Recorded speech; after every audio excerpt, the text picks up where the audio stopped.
한국직업방송 투데이 잡스 3.0 구독과 좋아요 부탁드립니다. 김광석 한양대 겸임교수와 함께 하시겠습니다. 어서 오십시오. 네, 안녕하세요. 네, 안녕하십니까. 교수님, 이번 주에 한국은행에서 금통위 열리잖아요. 맞아요. 금리가 동결될 가능성이 있다 쪽에 많이 기우는 것 같은데요. 네, 뭐 조금 편하게 말씀드리면 네. 100% 아, 100%. 이렇게 표현해도 되지 않을까. 100%. 예. 좀 뭐 과한 표현일 수 있겠지만 거의 뭐 금리 동결이 기정사실화돼 있다 이렇게 생각할 수 있을 것 같습니다. 그러면 금리 인상 시기는 이제 끝난 거라고 봐야 돼요. 네, 금리 인상 어떤 그 기조 자체가 저물어 간다 이렇게 판단하시면 좋겠고요. 네. 특히 22년 한 해 동안 우리나라 기준으로 뭐 엄청나게 금리 인상해 왔는데 원래 금리 인상 속도를 내다가 속도 조절에 들어가요. 네. 쉽게 말하면 0.5%포인트씩 네. 빅 스텝을 하다가 네. 0.25%포인트로 이렇게 베이비 스텝으로 전환하죠. 네. 그러다가 금리 동결을 갑니다. 네. 한동안 금리 동결이 있다가 적정한 시점에는 또 금리를 정상화 또 인하하는 과정을 거치겠죠. 네. 어쨌든 뭐 이게 기준금리라는 것이 어제 올렸다 오늘 내렸다 하는 것이 아니라 그렇죠. 1년에 8번 정도 정례회의가 있기 때문에 네. 정례회의 때 의사결정하고 신중한 의사결정을 내리고 그리고 기조적으로 변화가 필요할 때 하는 것이기 때문에 뭐 상당 기간 동결 추세를 보일 것이다 이렇게 판단하고 있습니다. 그러니까 한국은행은 정책적인 방향성이라고 할까요? 이런 게 좀 그래도 일정하고 일관성이 있는 것 같기는 해요. 네. 정치권에서는 그 네. 정권 바뀔 때마다 이랬다 저랬다 하는데 그래도 한국은행은 네. 우회전 해요. 그럼 우회전 하는 줄 알고 네. 그죠? 예. 빨리 할까 천천히 할까 정도의 예. 차이인 거지. 우리가 좀 경제가 어떻게 될까요? 이런 질문 많이 하시잖아요. 네, 앞으로 네. 어떻게 됩니까? 뭐 부동산 어떻게 됩니까? 주식 어떻게 됩니까? 이런 여러 가지 우리가 궁금한 지표들이 있는데 네. 그 지표 중에 금리의 향방이 네. 가장 가늠하기가 쉬울 것 같습니다. 그나마. 예. 예. 그래서 금리를 기준으로 해서 나머지 자산 시장이나 여러분의 자본 시장 관심 있는 것들 그런 것에 대한 투자 의사결정을 내리는 거죠. 그렇군요. 근데 뭐 아르헨티나 같은 경우는 네. 뭐 살인적인 것 같은데요. 여기 물가도 그 얘기들이 굉장히 많은데 네. 기준 나 이거 잘못 본 줄 알고 네. 기준금리를 97% 인상했다는데 예, 7% 잘못 쓴 거 아니죠? 아닙니다. 이게 무슨 예. 97%요? 그러니까 금리 우리나라 지금 기준금리가 3.5%잖아요. 네. 97%의 기준금리를 도입하고 있다. 이게 어떻게 이게 말이 되는 건지 설명이 좀 필요한 거. 말 그대로 물가 자체가 그렇게 높기 때문에 물가 상승률 자체가. 네네네. 그러니까 이 기준금리를 지금 그래프 보고 계시는데 네. 22년 특히 21년 8월부터인데 본격적으로 올린 건 22년 1월부터라고 좀 생각해 볼 수 있겠습니다. 22년 1월. 네. 예, 그때부터 본격적으로 금리를 인상하다가 네. 특히 22년 5월 이후에 그 그래프가 껑충 뛰죠. 네. 빅스텝을 단행하는 네네네. 거예요. 그러니까요. 이렇게 금리를 열심히 단행하는 이유는 뭘까요? 열심히 그렇게 금리 인상하는 이유는 뭐였을까요? 물가가 올랐으니까. 물가였어요. 물가. 예. 물가가 우리나라 물가 상승률 22년 7월 물가 상승률이 6.3%로 역사상 뭐 IMF 외환 위기 이후 가장 높은 물가를 만났던 거예요. 네. 그러니까 이렇게 높은 물가를 만났기 때문에 물가를 잡기 위해서 금리 인상을 단행했었던 것이죠. 마찬가지 아르헨티나 같은 경우는 정말 극단적인 물가 상승률을 경험하고 있기 때문에 네. 예, 정말 극단적인 물가 상승률입니다. 그런 물가 상승률을 기록하고 있기 때문에 그러니까 물가를 끌어내려야 되잖아요. 네. 물가를 끌어내린다. 다시 말하면 물가가 높다는 얘기는 이런 볼펜 하나 사는데 기존에는 예를 들어 1,000원짜리 주면 됐었어요. 네. 근데 지금은 1,000원짜리를 박사 항상자로 가지고 와야 이 네. 볼펜 하나를 바꿀 수 있다는 얘기예요. 네. 물가가 치솟았다는 얘기는. 그럼 또 뭐 어떻게 하면 될까요? 이 1,000원짜리의 가치를 또 끌어올리면 되잖아요. 그렇죠. 그 끌어올리는 방식이 금리 인상인 거예요. 그만큼 이제 한 박스로 1,000원짜리를 다 담아다가 교환할 줬는데. 수밖에 없는 그런 고물가 상황에 놓여졌기 때문에 극단적인 물가 상황에 놓였기 때문에 그러니까요. 극단적인 금리 인상을 단행하는 것이다. 아. 그래서 22년 뭐 23년 내내 지금 우리나라도 고물가 기조가 아직은 유지되고 있습니다. 물가 상승률이 다소 정점 찍고 떨어지는 건 맞습니다만 여러분이 체감하시는 물가는 물가 상승률이 아니죠. 물가 그 자체죠. 네. 그러니까 물가 상승률이 나름 3.7%까지 떨어지긴 했으나 네. 물가는 여전히 3.7%나 오르고 있어요. 그러네요, 그렇죠? 진짜로. 6.3%에서 3.7%로 상당 부분 물가 상승률이 떨어지는 것이지 여전히 여러분이 체감하시는 물가는 지난 뭐 22년 5월보다 3.7%나 오르고 있다. 이렇게 생각하시면 좋아요. 네. 그러니까 여러분이 체감하시는 물가가 높은 거예요. 네. 그러나 물가 상승률을 2% 목표 물가에 부합하게 만드는 거. 그게 한국은행이 하는 일이에요. 중앙은행이 하는 일입니다. 네. 그러니까 물가 상승률을 안정화시키기 위해 노력하니까 당연히 아르헨티나 같은 경우 중앙은행이 예. 물가가 너무 치솟으니까 이례적인 그 물가를 잡기 위해서 이례적인 통화 정책을 단행하는 것이다. 이렇게 볼 수 있겠죠. 아르헨티나 같은 경우는 그 자원도 많고요. 네. 사실 여러모로 우리나라보다는 인프라적인 측면에서 네. 예, 좀 유리해 보이는데 네. 이 정치가 얼마나 중요한지를 좀 알 수 있는 것 같아요. 네. 예. 노래가 따라간다는 얘기 있잖아요. 가수가 네. Don't 네. Cry For Me Argentina. 그 노래 생각이 나서 아. 계속 우는 것 같다는 생각이 좀 네. 들기도 하고요. 네. 예.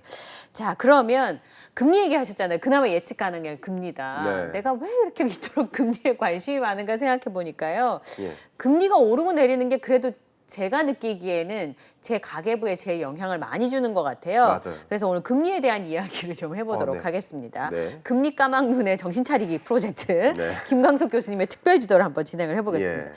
금리가요, 간단하게 생각하면 오르면 예금하는 사람, 돈 있으신 분들은 좋고 이자를 네. 많이 받으니까 그렇죠. 대출한 저 같은 사람은 금리가 오르면 조금 걱정되고 뭐 그 걱정되죠. 정도 아닌가 싶어요. 예. 예. 근데 왜 금리를 우리가 알아야 되는지 우리가 특히 재테크 관점에서 금리를 알아야 되는 이유. 재테크 관점에서 네, 왜냐하면 기업 관점에서 경영 의사결정 관점에서 금리를 알아야 되는 이유가 있고요. 네. 재테크 관점에서 알아야 되는 이유. 뭐 그것을 이제 말씀드려 보도록 하겠습니다. 그러니까 재테크 관점에서 금리가 왜 중요하냐? 네. 돈의 이동을 결정짓기 때문에 그래요. 돈의 이동 네, 돈은 순식간에 이동해요. 앞에 말씀하신 것처럼 돈을 저축하고 있던 사람은 금리가 올라가면 좋은 거예요. 그렇죠. 그러면 돈을 저축하지 않던 사람도 다른 형태로 돈을 갖고 있던 사람도 금리가 올라가면 돈을 어디로 옮길까요? 돈을 갖고 있던 사람이 금리가 오르면 주식의 형태로 돈을 갖고 있어요. 예금으로 부동산의 형태로 네. 갖고 있어요. 이 돈을 어디로 옮길까요? 예금하는 데로 옮기죠. 네. 금리가 올라가면 예금으로 쏠립니다. 예. 은행으로 돈이 쏠리는 거예요. 다른 말로 얘기하면 주식시장, 부동산 시장에서 돈이 빠져나간다는 뜻이에요. 그렇겠네요. 금리가 올라가는 과정에서 네. 돈을 이쪽에서 이쪽으로 옮기는 거예요. 돈이 이동하는 거예요. 네. 그러면 모든 가격은 수요와 공급에 의해 결정될 테니까. 네. 그러면 주식에 대한 수요가 줄어든다는 얘기죠. 그렇겠죠. 부동산에 대한 수요가 줄어든다는 얘기죠. 그렇기 때문에 금리가 인상되는 이런 구간에는 특히 2022년 이 구간에는 주가가 급격히 빠지죠. 네, 그랬죠. 그리고 23년 현재까지 부동산 가격은 여전히 떨어지고 있죠. 네. 그런 현상들이 말 그대로 금리가 올라가는 과정에서 나타나는 현상들이에요. 돈의 이동에 따라서 나타나는 현상이다. 그러면 저 같은 보통 사람은요. 네. 이 돈의 가치가 금리인데 예. 금리가 오르는 게 좋아요? 내리는 게 좋아요? 주식이 나빠지다니까 그렇게 금리가 오르는 게 좋은 것 같지는 않고. 자, 그 질문은요. 네. 이렇게 답변 드리겠습니다. 네. 비가 비가 오는 게 좋아요? 안 오는 게 좋아요? 저는 비가 오는 걸 제가 카페 안에 있을 땐 비가 오는 게 좋은데요. 밖에 네. 나가다니면 비가 내리는 그것도 좋은 말씀이시네요. 불편합니다. 예. 역시 계절도 비슷해요. 네. 봄이 좋으세요? 겨울이 좋으세요? 전 개인적으로 겨울을 더 좋아해요. 겨울을 더 네. 좋아요. 그건 개취라고 하죠. 그래서 전문 용어. 개인적인 취향. 네, 네. 개인적인 취향. 제가 지금 무슨 말씀 드린 거냐면 여러분이 예를 들어서 비가 오는 게 좋다, 안 오는 게 좋다 이걸 얘기하는 게 아니라 비가 오는데 우산을 안 준비한 사람은 굉장히 안 좋을 거예요. 불편하죠. 근데 우산을 준비한 사람은 뭐 괜찮아요. 덜 나쁠 거라는 거죠. 네. 이게 무슨 말이냐? 비가 오는 건 누가 막을 수가 없어요. 그렇죠. 그러니까 결국은 우산을 준비할까 말까를 결정해야 돼요. 비가 오는지를 보고. 네. 그래서 우리가 경제 공부하는 겁니다. 네. 마찬가지. 그러니까 저축액이 많은 사람에게 금리가 높은 게 좋다라고 할 수도 있겠지만 금리가 올라갈 거라고 한다면 저축액을 늘리면 된다는 거예요. 돈을 어떤 형태로 갖고 있을까의 문제인 거고 네. 고금리는 누군가 거절할 수 없는 변화예요. 비 오는 걸 누군가 막을 수 없어요. 다만 비 오든 고금리든 인플레이션이든 그런 거시경제 여건의 변화, 계절의 변화처럼 네. 변화에 맞게 준비만 하면 된다는 거죠. 그러니까 금리가 올라가는 기간에는 적극적으로 저축액을 늘리면 됐었던 것이고요. 네. 반대로 금리가 이제 정점에 다다르고 금리 곧 인하할 일만 남았다 하는 지점에는 또 한 번 돈의 이동이 시작되겠죠. 네. 그런 식으로 금리의 향방을 가늠하시고 그 향방에 맞게 금리의 방향성에 맞게 나의 의사결정을 내리면 된다. 네. 우산을 준비할지 아닐지 의사결정을 내리면 된다라는 예. 말씀 좀 강조해드리고 싶습니다. 작년에 그 한국은행에서 금리 올린 이유가 그 물가 때문이라고 하셨잖아요. 그럼요. 실제로 물가랑 금리랑 상관관계가 있어요? 엄청난 상관관계가 있죠. 엄청난 관계가 예, 있어요? 엄청나죠. 예. 그냥 한번 단적인 얘기를 말씀드려보면 이 볼펜이 있는데 이게 네. 예를 들어 1,000원짜리라고 네. 해볼게요. 근데 이 볼펜 가격이 2,000원으로 올랐습니다. 네. 쉽게 말하면 물가가 2배로 올랐다. 올랐잖아요. 그죠? 예. 그러니까 물가가 오르는 동안 제가 갖고 있던 돈의 가치는 어떻게 됐나요? 떨어졌겠죠? 떨어졌잖아요. 네. 1,000원만 주고도 바꿨는데 네. 2,000원이나 줘야 바꾸는 거니까. 그렇죠. 그러면 이 돈의 가치가 바로 금리예요. 그러면 물건의 가격이 오를 때, 물가가 오를 때 돈의 가치는 떨어진다. 떨어지는 거죠. 물가와 금리는 역행한다. 그러네요. 정확하게 역행합니다. 그러니까 물가가 치솟을 때 그 네. 물가를 끌어내리기 위해서 물가 자체를 잡을 수 없으니까 그렇죠. 이걸 통제할 수는 없어요. 결과적으로 뭘 통제합니까? 돈의 가치를 통제하는 거죠.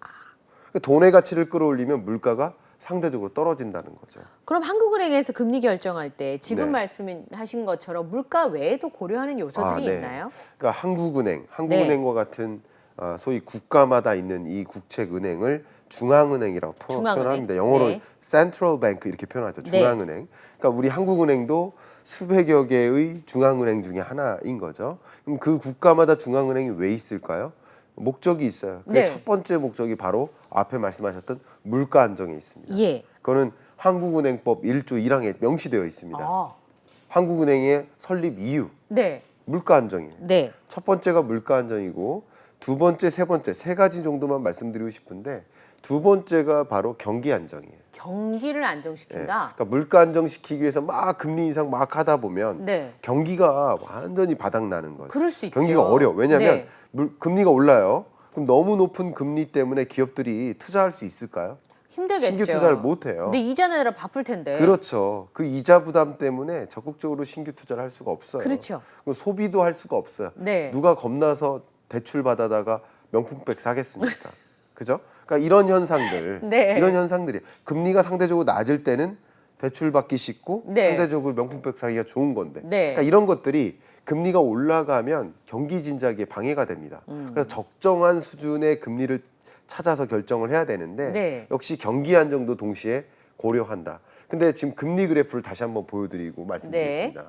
특히 2020년에 금리를 엄청나게 끌어내렸죠. 네. 그리고 돌아가 보면 2008년에도 금리를 엄청나게 끌어내렸죠. 저기는 어마어마하네요, 예, 진짜. 이때가 언제냐면 바로 리먼 브라더스. 위기의 위기, 네. 경제 위기예요. 아. 경제가 너무나 파탄나고 정말 난리가 나니까 마이너스 네. 역성장하고 세계 경제 정말 위기가 오니까 그럼 경기를 진작시켜야 되잖아요. 네. 그때는 물가가 숙제가 아니라 경기가 숙제인 거예요. 경기 안정을 또 목표로 운용을 해야 되니까. 네. 그러니까 금리를 끌어내리는 겁니다. 금리를 끌어내려서 경기를 진작시키려고 노력하는 겁니다. No. 그 두 가지 목표를 좀 설명드렸고요. 예. 세 번째 관전 포인트가 바로 금융 안정이에요. 금융 안정. 예를 들면 지금처럼 네. 뭐 은행이 파산한다, 네. 미국의 은행이 파산한다, 인수된다, 뭐 4개의 주요 은행들이 인수 혹은 파산됐잖아요. 네. 이게 금융이 불안해지는 거야. 금융 불안이 야기되면 그게 심지어 금융 위기로까지 갈 수도 있어요. 그게 2008년에 있었던 일인 거죠. 그러니까 그런 상황에 안 가도록 금리를 또 결정하는 거죠. 네. 왜냐하면 금리가 또 너무 높아져 버리면 앞에 말씀드렸던 것처럼 기업들이 어려워요. 네. 그러면 아무래도 돈을 저축할 만한 능력이 될까요? 안 되겠죠. 예, 예. 뭔가 영업이익이 생기고 돈이 벌려야 뭐 그렇죠. 저축을 그 돈을 하죠. 저축하는 거잖아요. 네. 그럼 저축액이 주로 예치금이 빠져나오는 거예요. 네. 그 예치금이 빠져나오면 뱅크런이 발생할 수 있죠. 있겠죠. 네. 예를 들면 네. 좀 짧게만 설명드린다면 그런 식으로 금리를 적정한 금리를 선택해서 과도한 경기 침체를 안 오게 하고 또 금융 부실로까지 연결되지 않도록 이렇게 노력하는 거. 네. 이게 세 가지 목적. 이 세 가지를 가지고 금리를 결정하겠구나. 그럼 여러분들도 경제 공부하실 때 네. 이 세 가지 관전 포인트를 충분히 이해하신다면 여러분이 마치 제롬 파월 연준 의장이 되어요. 아이고 예. 역할 변화를 시키는 거예요. 내가 한국은행 총장이 되어봐요. 예. 총재가. 그러면 내가 그 입장에서 의사결정을 한다고 생각하시면 금리가 어떻게 될지를 좀 가늠할 수 있는 것이고 네. 앞서 첫 번째 질문에 제가 조금 우스갯소리로 100%라고 표현했는데 내가 한국은행 총재다라고 생각해 보면 100%입니다. 100%. 그래서 그런 거죠. 예. 예. 근데 우리나라의 많은 그 분들이 네. 미국 금리에 관심을 엄청 많이 갖잖아요. 영향 맞아요. 많이 받으니까 그렇겠죠. 그럼요. 그러니까 미국에서 금리를 결정하는 게 파월 의장이 결정하는 그 금리가 예. 전 세계 시장에 어느 정도나 영향을 주나요? 아, 제가 한 그림 사파를 보고 정말 이것이 이 미국 중앙은행의 금리 결정이 네. 세계 경제에 이만큼 영향을 주는구나라는 것을 느끼게 해준 사파가 하나 있었는데, 네. 그러니까 제롬 파월 연준 의장이 그걸 제가 용어를 까먹었는데 이렇게 만지는 놀이개 있죠, 조정받는 아, 네, 그걸 네, 뭐 네. 있죠? 그거. 예, 그걸- 꼭두각시 인형처럼 예, 꼭두가시 이렇게. 인형처럼. 그래서 이걸 만지는데 이걸 만지는 대상이 지구예요. 근데, 여기도 100%인가요? 예, 이게 무슨 뜻이냐? 네. 미국이 금리를 인상한다. 네. 추가적으로 인상을 더한다. 아니면 네. 그 미국이 금리를 동결한다. 네. 아니면 금리를 인하한다. 예. 라는 것 자체가 세계 시장의 투자자의 마음을 흔들어요. 그래서 아까 금리와 부동산, 주식과 관계가 있다고 말씀드렸는데 네. 주식 시장은 금리에 선행합니다. 음. 주식 시장은 금리나 경기에 선행해요. 그러면 금리가 올라가면 주가가 떨어지는 건데. 금리가 올라가면 당연히 주가에 방해를 주는 건데 네. 금리가 올라가고 나서 주가가 떨어지는 게 아니라 네. 금리가 앞으로 이렇게 올라갈 거야라고 믿을 때 주가가 떨어지는 거예요. 어. 이해가시죠? 네, 네. 그러니까 믿음이에요, 믿음. 6개월 전에 선반영돼요. 어. 그래서 굳이 따지면 금리의 정점이 23년 2분기예요. 네. 그죠? 네. 근데 주가는 22년에 많이 떨어졌죠. 6개월 전 22년 10월이 저점이죠. 22년 내내 주가 떨어졌고 네. 22년 10월이 주가의 저점이에요. 네. 근데 기준금리의 정점은 23년 2분기예요. 네. 선행에서 먼저 떨어지죠. 그리고 반대로 주식시장을 이해했다면 부동산 시장의 컨셉을 본다면 부동산 시장의 주된 특징이 또 후행성이에요. 아. 그러니까 금리는 22년 내내 올라갔는데 네. 그리고 23년 내도 여전히 올라갔는데 이 집값은 여전히 떨어지고 있죠. 아, 그래서 금리가 올라갔기 때문에 뒤에 반영되는 거다. 그렇죠. 그래서 굳이 말씀드리면 이 주식 시장은 상대적으로 네. 전 세계 투자자들의 마음을 흔들기 때문에 네. 그렇기 때문에 미국 파월 연준 의장의 금리 의사 결정에 따라서 이게 좌지우지되는 거라고 볼 수 있고요. 선행해서 움직인다. 그리고 상대적으로 우리 부동산 시장은 역시 한국은행의 금리 결정에 따라서 네. 후행적으로 영향을 미친다. 근데 3번 연속 금리를 동결하는 그 소위 라스트 댄스라는 표현을 쓰거든요. 오. 금리 인상이 이제 끝나가는 마지막 춤인 거예요. 네. 마지막 춤이다라는 걸 확인하고 있는 과정이에요. 예. 그러니까 이제 한국의 부동산 시장도 꿈틀꿈틀. 어쨌든 꿈틀꿈틀 된다는 표현도 있었고 네. 지금 등락률로 정확히 표현해 본다면 마이너스 0.48%까지 네. 전국 아파트 평균 매매 가격 등락률.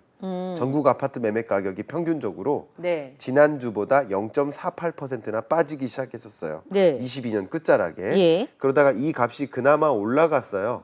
올라왔는데 여전히 마이너스예요. 네. 마이너스 0.12%. 네. 그러니까 여전히 빠지고 있다는 뜻이에요. 그렇죠. 빠지고 있다. 그러니까 다시 말하면 우리 한국은행의 금리, 기준금리는 22년 1분기가 정점이었어요. 네.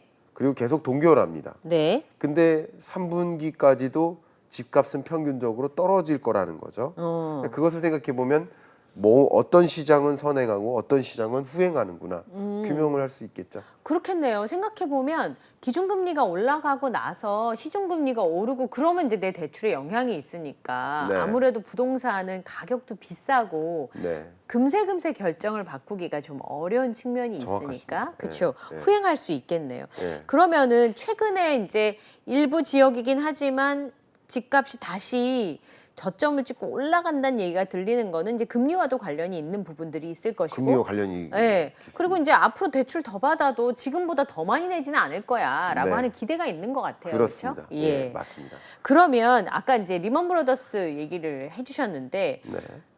그때 막 집값이 30% 가까이 폭락할 때도 있었잖아요. 네. 어려우니까. 네. 근데 그때 집 산 사람은 돈 많이 벌었대요. 네. 그래서 예. 이게 떨어지다가 V자 반등을 하면 거기에 대비를 해야 되는 건가? 예. 그런 궁금증이 생기거든요. 좋은 질문 주셨습니다. 자, 2008년 글로벌 금융위기, 네. 그리고 2020년 팬데믹 경제위기, 네. 역시 그 전에 IMF 외환위기, 네. 이런 위기라는 단어를 붙이는 국면이 있죠. 그때는 말 그대로 경기가 발작 증세가 나타나는 거예요. 발작이요. 발작. 그건 있는 경제학 용어입니다. 네. 예, 긴축 발작이라고 하죠. 테이퍼 텐트럼. 예. 그러니까 긴축 발작이라는 것은 말 그대로 이렇게 시장이 일시적으로 급락하는 거예요. 네. 그러니까 주가도 떨어지고 집값도 떨어지고. 예. 2008년 글로벌 금융위기 때도 그랬고 역시 외환위기 때도 그랬고 IMF 외환위기 네. 1998년 7, 8년이죠. 그리고 2020년 팬데믹 위기 때도 그랬어요.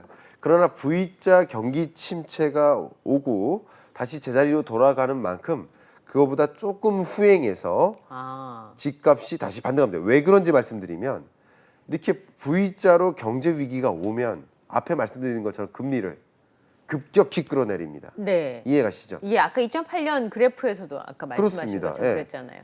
그 경제 위기가 오면 일단은 경제 위기를 바로잡는 거, 네. 경기를 부양시키는 거, 경기 진작에 가장 중요한 목적을 두고 의사결정을 내리기 때문에 네. 그때는 역시 마찬가지로 금리를 끌어내리는 과정에서 집값이 사후적으로 폭등하는 거예요. 그러니까 V자 경제 위기가 오면 V자 경기 침체가 오는 거고 동시에 부동산 매매 가격이 반등할 수 있는 소지가 있습니다.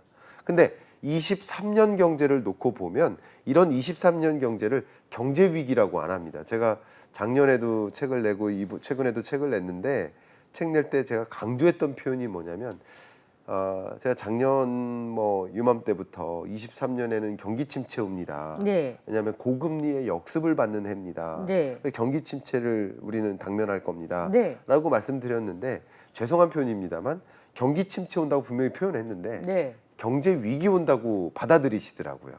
달라요. 그러니까 다르다고 지금 말씀드린 거죠. 오. 2020년 팬데믹 경제 위기 네. 역성장했어요. GDP 규모가 마이너스 마이너스. 0.7%로 네. 역성장했어요. 네. 그런 V자 충격을 경제 위기라고 해요. 그런 건 위기고. 위기예요.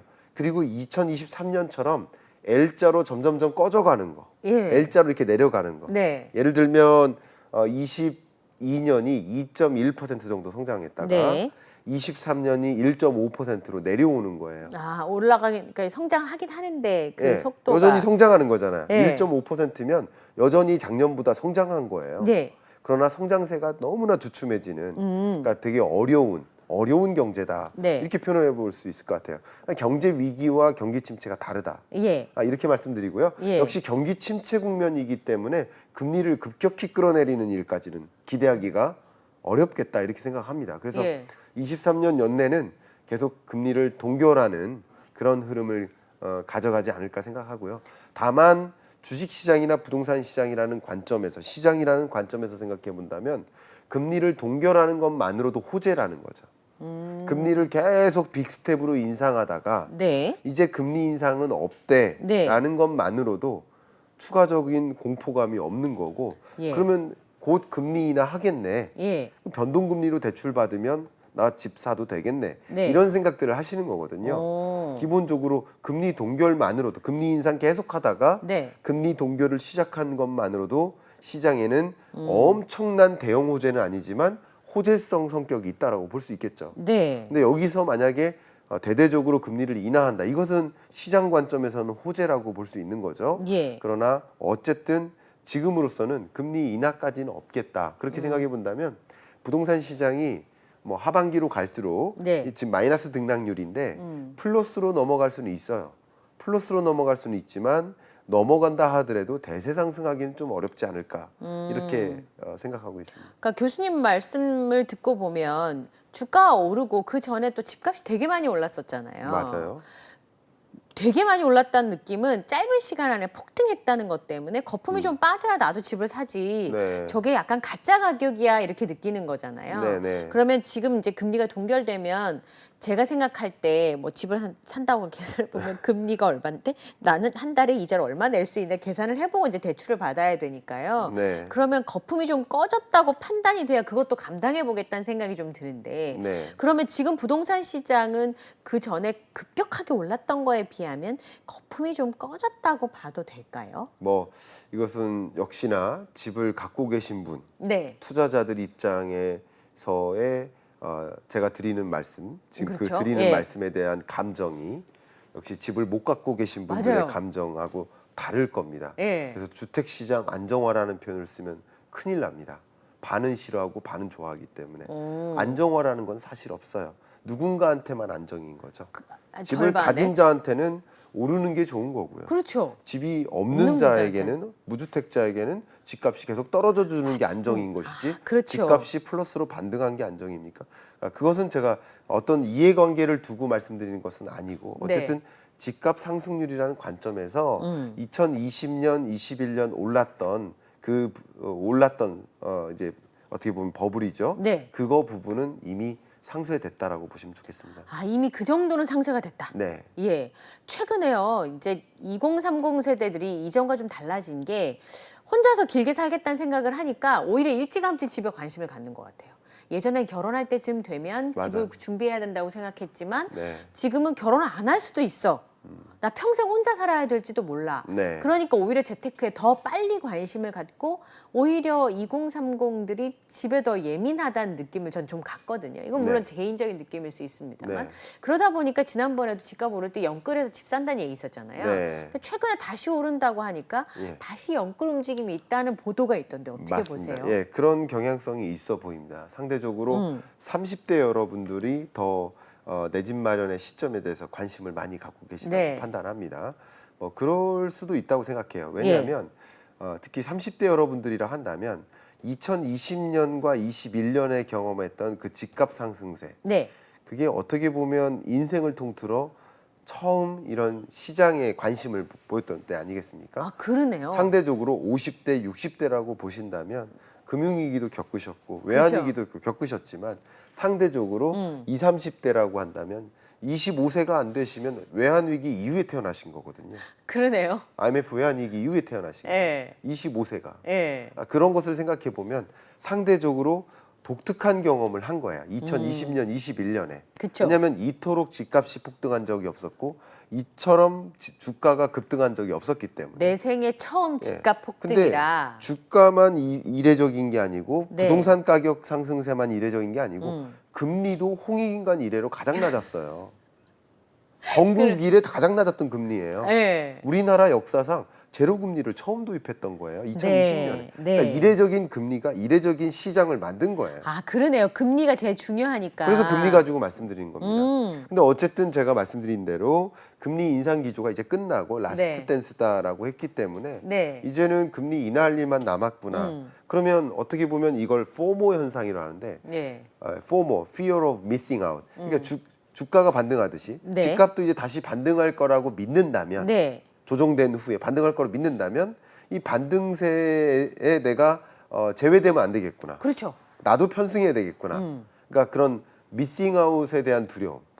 나만 제외되고 나만 그렇죠. 그럴까 봐. 그러니까 그걸 이제 뭐 우리 젊은 세대들은 벼락거지 이런 표현도 쓰는데 예. 나는 성실히 일했지만 네. 그동안 집값은 20% 올라서 나만 그냥 성실히 일했고 돈 많이 모았는데 그동안 더 가난해지는 느낌. 그렇죠. 그런 느낌을 많이 느끼셨을 거예요. 예. 그렇기 때문에 그런 관점에서 이제 포모 현상으로 더 적극적으로 투자에 가담하는 더 관심 있는 그런 경향이 있어 보입니다. 지금 제일 문제 전세 시장인 것 같아요. 네. 그러니까 집값이 떨어지니까 갭 투자했던 집주인들이 네. 원래 받았던 전세 보증금을 못 돌려주는 현상이 벌어지고 지금까지는 티가 안 나고 꾸역꾸역 돌아가던 예를 들면 집값이 전세 가격이 집값보다 더 높아서 네. 문제가 되는 역전세 같은 경우가 이제는 터지기 시작했잖아요. 네, 맞습니다. 근데 정부 입장에서는 집주인이 잘못한 거죠. 돈을 예. 못 돌려주면 안 되는 건데. 네. 그런데 그런 사람들이 많아지고 다 울고불고 지금 너무 길거리에 나앉게 생겼으니까 대책을 해줘야 되는데 네. 그러면 집주인들한테 이런 얘기 하시더라고요. 대출 기자를 좀 풀어줘서 네. 전세 보증금을 돌려줄 때 모자란 돈은 대출 받을 수 있게 좀 해줘라. 네, 네. 적절한 정책일까요, 교수님? 네, 어쨌든 1차 피해자는 임차인이기 때문에 그렇죠. 그러니까 돈을 돌려줄 수 있는 수단은 다 강구해 주는 것이 정책적으로 필요하다. 아, 이렇게 생각합니다. 예. 이게 지금 말씀하신 역전세난조차도 금리예요. 다 금리 때문에 그래요. 금리. 왜냐하면 금리가 이렇게 높은 금리화 되다 보니까 네. 임차인들이 뭐를 선호합니까? 전세보다 월세. 월세를 선호해요. 그렇죠. 그러니까 세입자, 전세 세입자가 부족해지는 거예요. 그럼 전세 세입자가 부족해지면 집주인 입장에서 갭 투자나 다주택자들이 이 사람들이 세입자가 그다음 나타나야 되는데 전세 만기가 되면 다음 세입자가 나타나는데 안 나타나는 거예요. 네. 안 나타나니까 어떻게 합니까? 못 돌려주게 되는 상황이 그렇죠. 되는 거예요. 예. 첫 번째. 그러니까 이게 금리예요. 금리로 설명 다 돼요. 더군다나 세입자가 나타난다 하더라도 전세가를 떨어뜨려야 이 세입자를 받을 수 있어요. 네. 그러니까 전세 가격이 떨어지는 거예요. 그럼 전세 가격이 떨어지면 다주택자들이 집을 어떻게 할까요? 나머지 차익을 대출에 의존해야 되니까. 그렇죠. 가뜩이나 고금리인데. 그러니까 갭 투자자들이 나머지 차익을 변제할 만한 능력이 없으니까 세입자가 예. 나타난다 하더라도 네. 그러니까 세입자를 찾기도 하지만 동시에 금매를 던지는 거예요. 아, 빨리 처분을 하는 그래서 게. 발생하는 게 금매인 겁니다. 그러니까 고금리 상황에 네. 금리가 올라갈 때 발생하는 게 금매인 거예요. 네, 그러다가 금매 가격이 소위 전세 가격보다 더 떨어질 수도 있다는 거죠. 아이고. 네, 그렇게 하다가 이런 역전세난이라든가 깡통 전세 여러 가지 전세 사기 문제가 발생하니까 어쨌든 이런 높은 금리 시대에는 세입자를 가장 주된 이 주택 정책의 대상이라고 판단할 필요가 있겠다. 아. 그렇기 때문에 어떤 수단과 방법을 고민해서라도 이 세입자가 돈을 못 돌려받는 전세 사기를 당하는 그런 일은 무조건 막아야 된다. 국토교통부가 하는 일이 특히 주택 정책이라는 관점에서 정책의 목표가 뭡니까? 주거 안정이에요. 그렇죠. 그럼 주거 안정의 대상은 누구여야 되나요? 다주택자여야 되나요? 갭 투자자여야 되나요? 세입자. 아니면 1주택자여야 되나요? 세입자여야 되나요? 세입자여야죠. 세입자여야 되잖아요. 예. 그러니까 세입자들이 어떤 경우에도 내 보증금을 못 돌려받는 일, 이런 일은 있으면 안 됩니다. 네. 그렇게 하도록 만드는 게 주택 정책이어야 돼요. 집값을 올린다 떨어뜨린다가 더 중요한 게 아니라 그러니까 주택 정책이라는 목표의 의사결정에 있어서 당연히 세입자가 돈을 못 돌려받는 그런 일에 당면하지 않도록 노력하는 것이 정부의 역할이라고 생각하고요. 네. 그렇기 때문에 어떤 수단과 방법을 다 동원해서라도 그런 노력을 해야 된다고 생각합니다. 목표가 뭐냐가 되게 중요하네요. 그렇죠? 네. 교수님 말씀하신 것처럼 국토교통부의 목표는 집값 안정화가 아니라 주거 안정이다. 주거 안정이에요. 예. 그러면 세입자에게 돈을 어떻게든 융통해서 마련해 줄 수 있도록 집주인이 지금은 그렇게라도 해야 된다는 거죠. 그게 막 지금 상황이 좋다는 게 아니라 예. 그렇게라도 해서 세입자들의 피해를 막는 게 1번이라는 그렇죠. 거죠. 예. 그 다음은 그 다음에 그렇죠. 또 다른 예. 방법을 강구해야 된다는 예. 말씀인데 네. 그 부분은 참 와닿는 것 같아요. 예. 그러니까 목표를 어디다 세우고 있는가에 따라서 내 정책이 어디로 갈 것인가가 결정할 수 있는 문제니까요. 예. 예. 근데 이제 보통 회사원의 입장에서 대출 금리가 막 오르다가 네.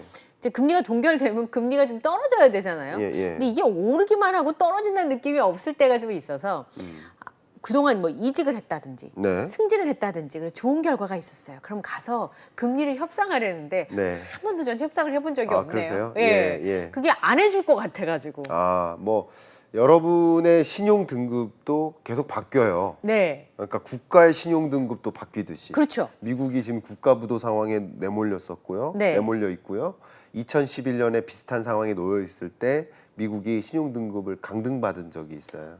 그러니까 마찬가지로 국가도 신용 등급이 조정되듯이 네. 우리 개인의 신용 등급도 계속 조정됩니다. 네. 근데 여러분들의 뭐 급여 상황, 뭐 연봉 상황이 생각보다 더 안정적으로 됐다든가, 예를 들어서 네. 비정규직이었다 정규직으로 됐다든가, 네. 아니면 여러분의 소득 수준이 그전에는 뭐 연봉 5천만 원이었는데 이제 7천만 원 1억이 됐다든가, 네. 그럼 이런 여러 가지 소득이나 소비나 가계부채 여건이나 여러 가지 면에서 나의 신용 등급이 올라갔을 수 있잖아요. 네. 그러니까 신용 등급이 낮으면 더 높은 금리를 지불해야 되겠죠. 그렇죠. 왜냐하면 위험도가 더 되는 높으니까 거죠. 네. 은행이 위험을 감수하기 위해서 그렇죠. 더 높은 금리를 요구하는 거예요. 네. 그러니까 신용등급이 낮을 때보다 신용등급이 올라갔을 때 더 낮은 금리를 적용받을 수 있는 그렇죠. 그런 상황에 놓이겠죠. 그렇기 때문에 여러분의 신용등급이 바뀌었을 수도 있으니까 한번 뭐 상당 기간 지나서 여러분이 계속 대출에 의존하고 있는 상황이라 한다면 네. 은행에 가서 금리 인하 요구권이죠. 예. 요구권을 발동시켜서 예. 혹시 내가 신용등급이 바뀌었는지 네. 금리를 좀 인하해서 적용받을 수 있는지 네. 그런 여부를 좀 확인해 보는 노력은 필요하다고 생각합니다. 그러니까요. 우리나라에 뭐 이렇게 뭐 더 준다고 실제로 가서 계속 요구를 하다 보면 하다못해 기념품이라도 하나 주겠죠. 무턱대고 요구하라는 뜻은 아니고요. 네. 여러분들이 한 20% 정도 신용등급의 조정을 받습니다. 20% 정도. 꽤 그러니까 뭐 큰데요? 이걸 해석하기 나름인데 20%밖에 안 되는데 그거 해야 되나 이렇게 하지만 20%라도 그럼요. 이 영상을 보시는 이 방송을 보시는 분들 중에 20% 정도는 신용등급의 조정을 받을 수 있는 대상이 될 수 있다면 네. 저는 당연히 중요한 뉴스라고 생각을 합니다. 아유, 알겠습니다. 오늘 진짜 여러분께 굉장히 큰 인사이트가 저는 됐을 거란 생각이 들고요. 지금까지 김광석 한양대 겸임교수와 함께했습니다. 고맙습니다. 자, 감사합니다. 예.